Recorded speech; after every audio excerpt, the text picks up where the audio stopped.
Welcome to the Sustainable CT Actions and Impact Preview for the joy-filled month of July 2026. Brought to you in part by our good friends at the Connecticut Green Bank. Remember, the Connecticut Green Bank confronts climate change by increasing and accelerating investment into Connecticut's green economy to create more resilient, healthier, and equitable communities.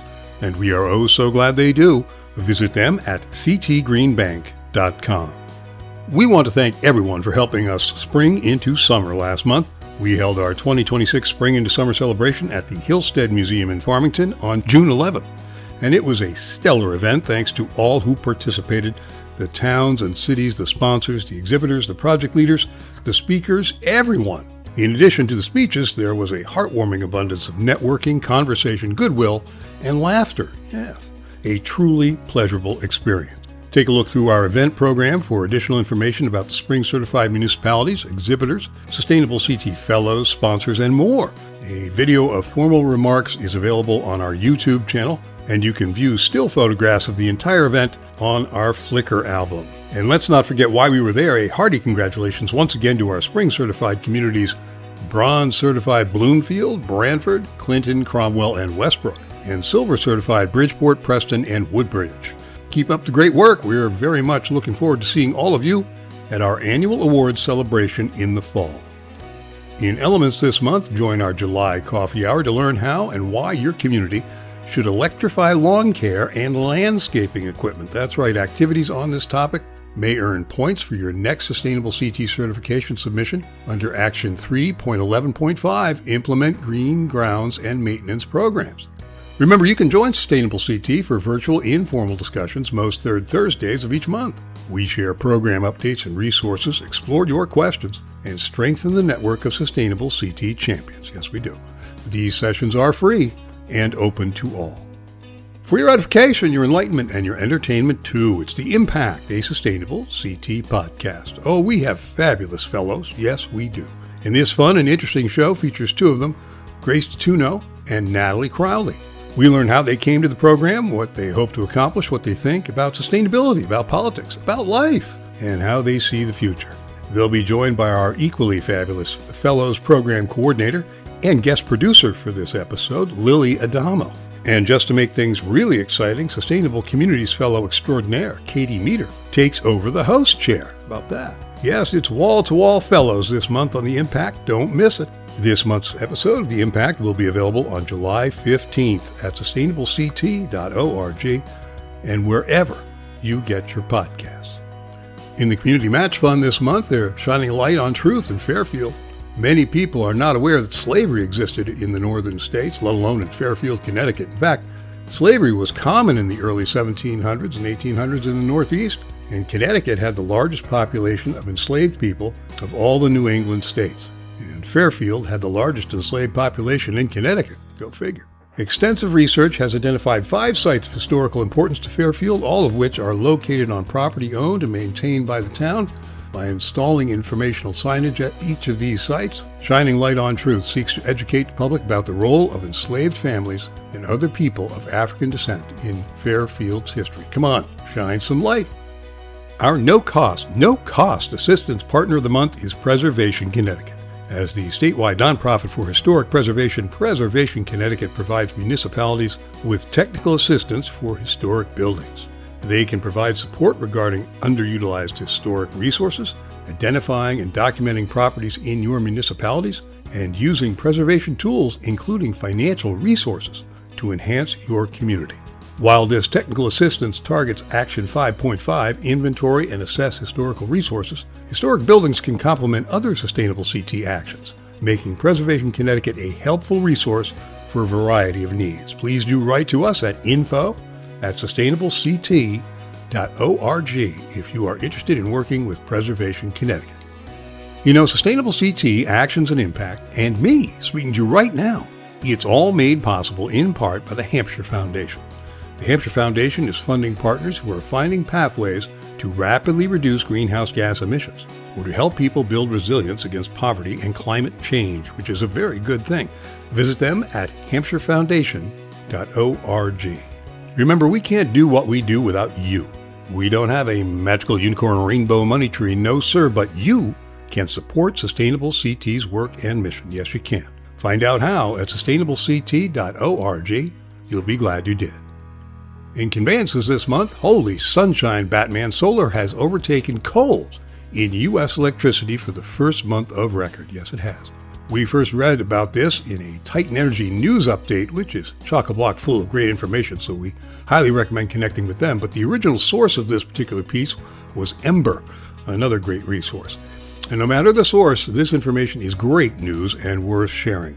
Solar overtook coal generation in the U.S. electricity mix for the first month on record in May 2026.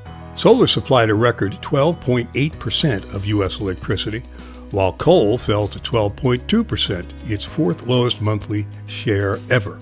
And by our rough calculation, the combined total of all low, no carbon energy sources, nuclear, wind, hydro, solar, bioenergy, geothermal, peaked at around 38%, just a deep, clean breath away from the industry behemoth, gas, which barely held the lead at approximately 40%.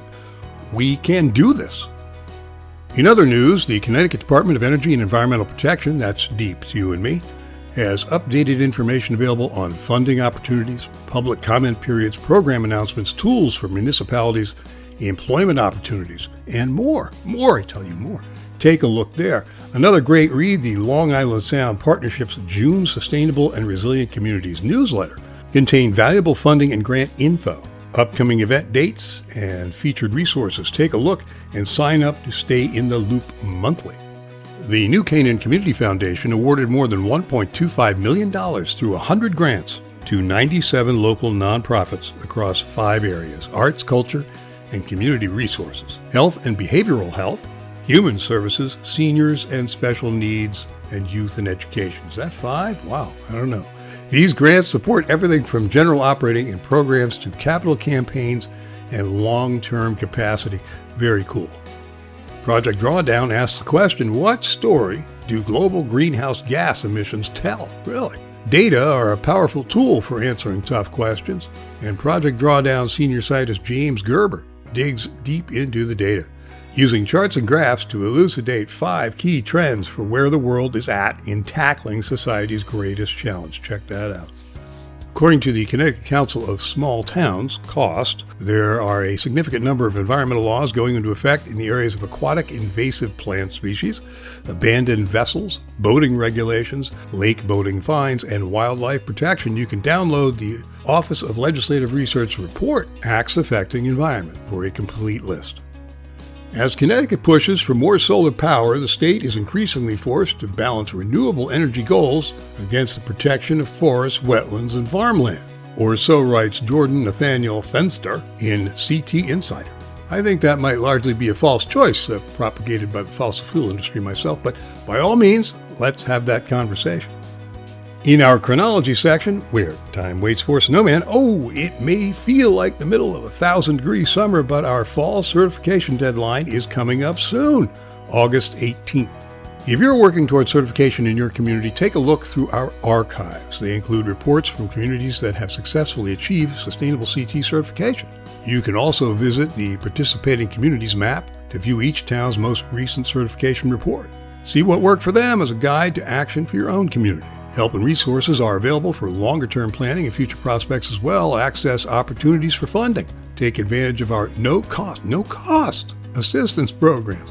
And connect with your Sustainable CT Fellowship program to support local sustainability actions and certification guidance in the summer. If your municipality is not yet registered with Sustainable CT, or if your town is registered but has not yet considered working toward certification, please contact us. We'd be happy to speak with you, provide any information you may need, and discuss next steps. You can do this, and we can help. The last of the Yukon Technical Assistance to Brownfields, TAB, spring webinar series explains how liability protection works at the federal and state level, with particular emphasis on the 6 New England states. Learn how a good Phase 1 ESA forms the key foundation of a successful brownfield project. Well, everybody needs a good Phase 1 ESA, don't they? July 8th, 1 to 2 p.m. Tea with Miriam is back. Yes, the Community Foundation of Eastern Connecticut invites nonprofit partners to a virtual Tea with Miriam, an informal conversation-centered gathering with Miriam Alahi, CFECT President and CEO. We've got the coffee, they've got the tea. I don't know, coffee's better. July 9th, 9 to 10 a.m. Join a webinar to explore the fundamentals of Main Street revitalization with Main Street America's 4-Point Approach, a nationally recognized framework for organizing communities, promoting districts, enhancing design, and strengthening economic vitality, and how to prioritize efforts for maximum impact using strategic planning. July 9th, 11 a.m. to 12:30 p.m. The Connecticut Coalition to End Homelessness is having a webinar, What Everyone Needs to Know About Homelessness, Railroads, and Transit Security. This training provides an overview of rail safety awareness and cross-system coordination strategies for professionals working with individuals experiencing homelessness. July 14th, 10 to 11:30 a.m. Water Now wants us to use natural assets as part of our water systems. Natural systems include forested watersheds, riparian corridors, aquifer systems, wetlands, green stormwater infrastructure, and other natural features. These natural assets can protect water quality, regulate water supply, manage stormwater, and reduce flooding in ways that engineered systems cannot do alone. Learn all about it July 14th at 10 a.m. Connecticut Green Bank and SCROG are putting on a workshop, Financing Climate Resiliency. Join the South Central Regional Council of Governments and the Connecticut Green Bank to learn about financing options for areas of environmental infrastructure related to climate adaptation and resiliency, July 15th, 11 a.m. to 12 p.m. And the Connecticut Land Conservation Council wants us to diversify our land trust revenue. Sure they do. Shrinking federal funding and rising competition for grants are forcing land trusts to rethink how they fund their work, and many are turning to entrepreneurial strategies to stay resilient. They've got real-world examples of land trusts generating new revenue streams while strengthening community connections. July 22nd, 12 to 1:30 p.m. And we have a last word or two to say about the Sustainable States Network. Sustainable CT was represented at the Sustainable States Network SSN conference in Ann Arbor, Michigan in early June by our tremendous trio, Project Manager Summer Mitchell, Sustainable Communities Fellow Katie Meter, and Project Manager Lily Adamo. A great group. SSN connects statewide, regional, and national local government sustainability programs that collectively support community action at scale. The network enables members to share resources and best practices, build capacity, foster and scale the success of local initiatives, and collaborate on projects that advance shared goals. SSN members, like us, support over 2,000 communities across the nation, engaging local governments as change agents for progress on sustainability, resilience, and climate mitigation. The results affect more than 218 million people across the U.S. with shared vision and local impact. Yes, they do. And you can read all about it in this month's exciting edition of Actions and Impact, the official Sustainable CT newsletter, except no substitutes. Do yourself a favor and subscribe. And you can do that where the vision is 2020 and the impact is immense at sustainableCT.org.